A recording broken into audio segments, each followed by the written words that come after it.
Hello student, मैं अनिल कुमार, सहायक आचार्य रसायन शास्त्र, श्री गोविंद गुरु राजकीय महाविद्यालय बांसवाड़ा। अभी हम एडजॉर्प्शन पढ़ रहे थे। आज हम करेंगे अधिशोषण के अनुप्रयोग क्या है। अधिशोषण के अनुप्रयोग क्या है? सबसे पहले जो अधिशोषण का जो उपयोग होता है वो कहाँ पे होता है? अधिशोषण का उपयोग उच्च निर्वात को उत्पन्न करने में होता है। इसका जो सबसे पहला है वो क्या है?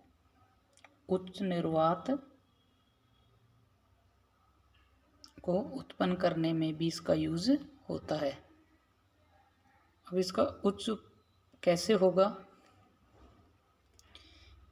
उच्च निर्वात में इसका उपयोग कैसे है? इस विधि में पात्र में उच्च निर्वात उत्पन्न करने के लिए सक्रिय चारकोल का उपयोग किया जाता है। उच्च निर्वात उत्पन्न करने के लिए हम सक्रिय चारकोल का उपयोग करते हैं। इस प्रक्रम में सामान्यतः निर्वात पंप द्वारा बल्ब को निर्वातित किया जाता है। यह सामान्य हम ऐसे बोल सकते हैं कि इसमें सबसे पहले एक बल्ब को निर्वात पंप के द्वारा निर्वात उत्पन्न किया जाता है।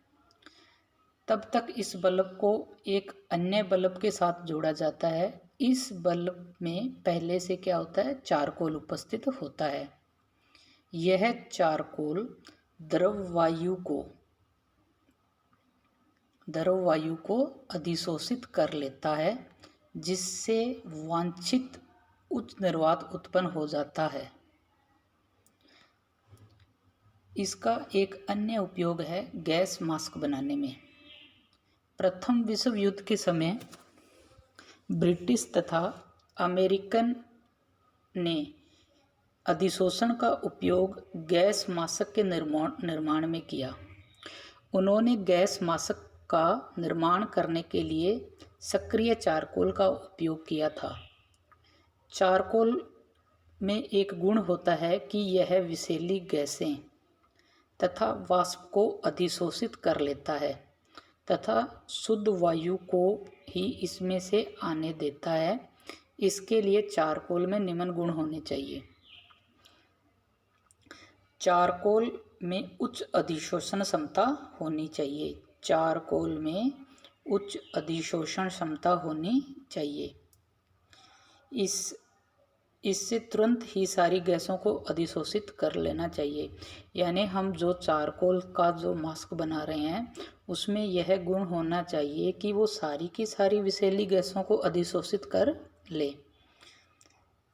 इसके अलावा गैस मास्क में हम जो इस चारकोल का उपयोग कर रहे हैं वह 0.1 सेकेंड में विषैली गैसों की जो सांद्रता है उसको 1000 ppm से 1 ppm तक घटा देनी चाहिए।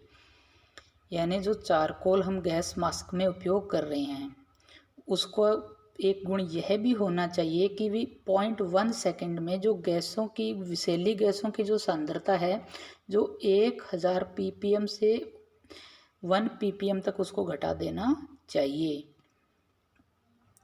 अधिशोषण का एक सबसे अच्छा उपयोग और सबसे इम्पोर्टेंट उपयोग है कठोर जल के मृदुकरण में। कठोर जल में हम जानते हैं कि कैल्शियम व मैग्नीशियम आयंस के कारण ही जल की कठोरता होती है। सबसे पहले कठोर जल को जियोलाइट से भरे कोल्यूम में गुजारा जाता है। जियोलाइट कैल्शियम व मैग्नीशियम को अधिशोषित कर लेता है तथा सोडियम आयन को मुक्त करता है।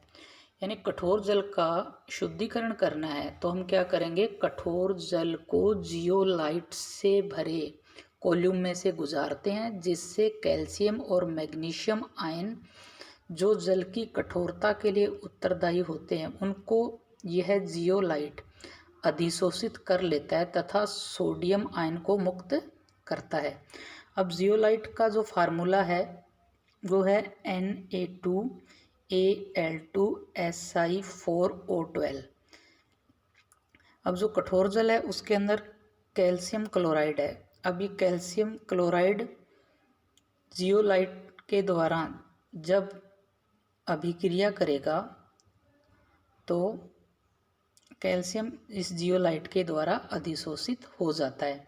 उसी प्रकार दूसरी अभिक्रिया में हम ये देख रहे हैं कि मैग्नीशियम आयंस भी जियोलाइट के द्वारा अधिशोषित हो जाता है।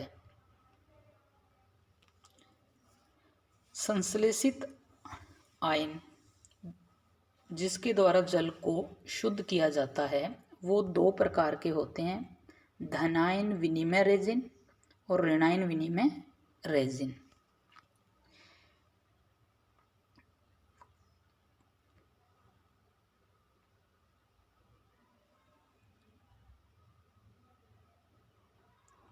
इसके अलावा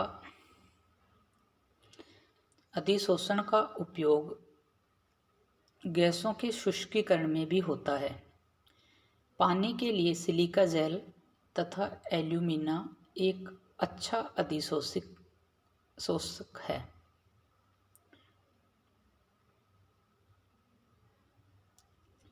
निर्जलीकरण तथा carbon dioxide, oxygen, nitrogen, helium व क्लोरीन को शुद्ध करने के लिए सिलिका जेल तथा एल्यूमिना का उपयोग किया जाता है।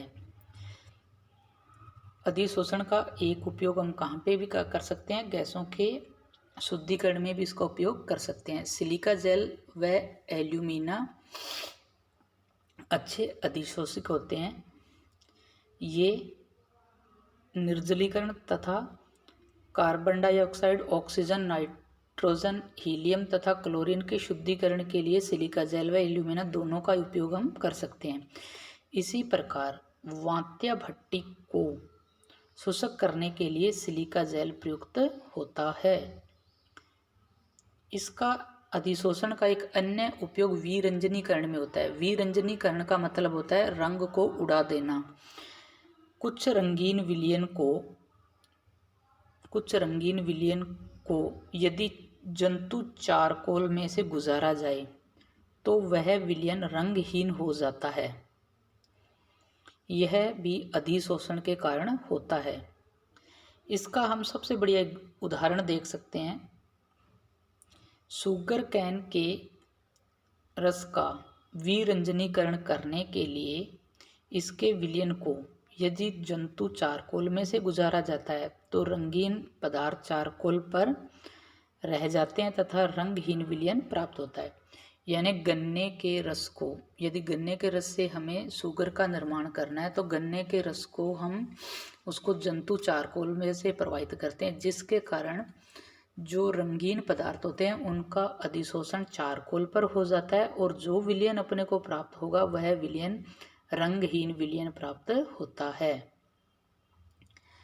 इसका अधिशोषण का एक अन्य उपयोग पेट्रोलियम तथा वनस्पति तेलों का परिष्करण करने में भी होता है।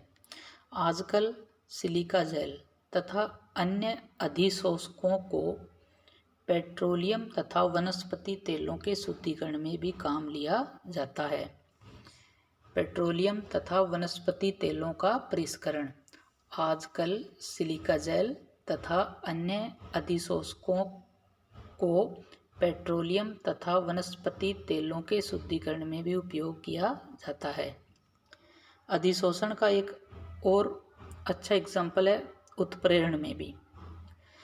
उत्प्रेरण में इसका जो उपयोग है ज़्यादातर विषमांगी उत्प्रेरण में होता है।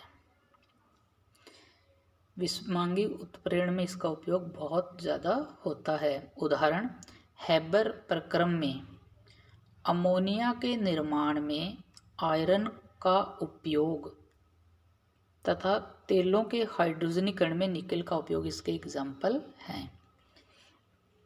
अधिशोषण का एक अन्य उपयोग उत्प्रेरण में भी होता है। उत्प्रेरण कौन से उत्प्रेरण में? विषमांगी उत्प्रेरण में।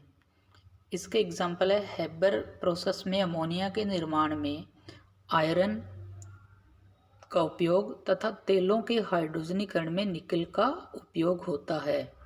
क्योंकि जब तेलों का हाइड्रोजनीकरण करवाया जाता है तो जो हाइड्रोजन गैस है वो निकेल पर आसानी से अधिशोषित हो जाती है।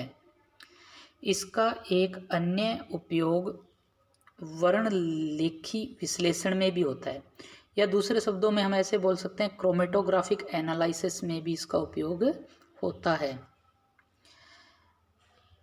वर्णलेखी विश्लेषण के अंतर्गत पदार्थों के किसी मिश्रण को उपयुक्त अधिशोषण के स्तंभ में से गुजारा जाता है तथा यह अवयव में पृथक हो जाता है। एग्जाम्पल, हरी पत्तियों का पेट्रोलियम ईथर के साथ आसवन करने पर जो विलयन प्राप्त होता है उससे उसके अवयवों को पृथक करने में तथा अन्य विश्लेषण में इस विधि का प्रयुक्त किया जाता है। इस विधि को प्रयुक्त कर सकते हैं। इसका एक अन्य उपयोग है रंजकीकरण में। बहुत से रंजक डाइज कपड़ों की सतह पर अधिशोषित कर लिए जाते हैं। रंजकीकरण करते समय मंदक मिलाया जाता है जो कि रंजक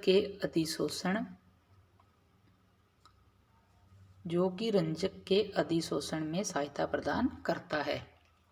इसका एक अन्य इम्पोर्टेंट उपयोग है पानी के वाष्पीकरण को रोकना। ऐसे देश जहाँ पे पानी की बहुत ज़्यादा कमी है वहाँ पानी के कृत्रिम टैंक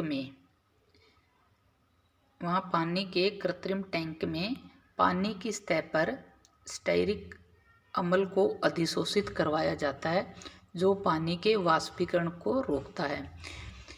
अधिशोषण का एक उपयोग हम कहाँ पे भी करते हैं? पानी के वाष्पीकरण को रोकने में भी।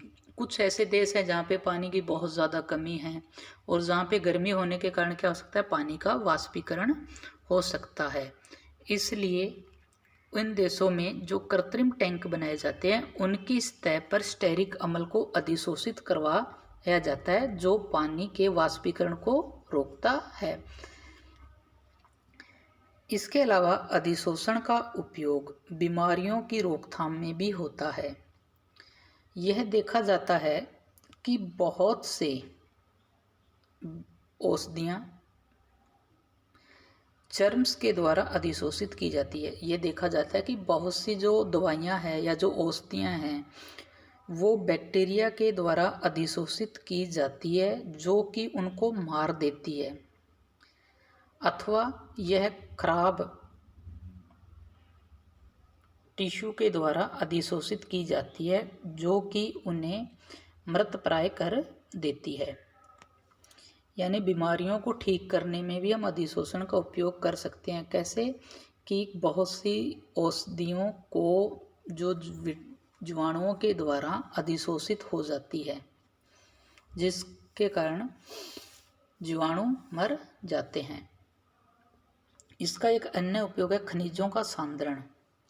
झाग उत्प्लावन प्रक्रिया में वायु के अणु वायु तेल मध्यावस्था द्वारा अधिशोषित होते हैं जबकि अशुद्धियां पानी में ही रह जाती हैं। खनिजों के सांद्रण में भी हम अधिशोषण का उपयोग कर सकते हैं। इसका सबसे बढ़िया एग्जाम्पल हम झाग पलवन विधि में देख सकते हैं। इसका एक और उपयोग है अधिशोषण सूचक में। हैलाइड अथवा सिल्वर के अनुमापन में एक महत्वपूर्ण सूचक काम में लाया जाता है। यह सूचक अधिशोषण सूचक कहलाता है क्योंकि अंतिम बिंदु पर सूचक अवक्षेप द्वारा अधिशोषित किया जाता है। इस अधिशोषण से सूचक में विशेष परिवर्तन होते हैं जिसके परिणाम स्वरूप विलयन का रंग परावर्तित होता है। हैलाइड तथा सिल्वर के अनुमापन में हम क्या कर सकते हैं, इस मेथड को या अधिशोषण का हम उपयोग कर सकते हैं।